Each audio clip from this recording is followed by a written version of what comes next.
Mana māte, Svētā Mēlija, man teica: raugies, mans dēls, lai tavs novs neklibo, lai arī par ko tu kļūtu un lai arī kur tu dotos. Ja mēs to saprotam, tad pareizticīgā kristieša ētika pirmām kārtām ir pievērst uzmanību savai sirdī, domām, vēlmēm un nekavējoties ar modru prātu, šķīstu domu, prātīgu sirdi, nožēlot grēkus. Kad tas ir mūsu galvenais uzdevums, tad viss pārējais kļūst par blakus darbu. Es šodien redzu cilvēkus starp mums, kuri nerūpējas par savu sirdi un nenožēlo grēkus.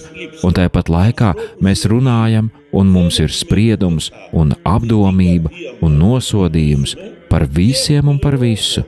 Es jums saku, vai tas Dievam ir patīkams?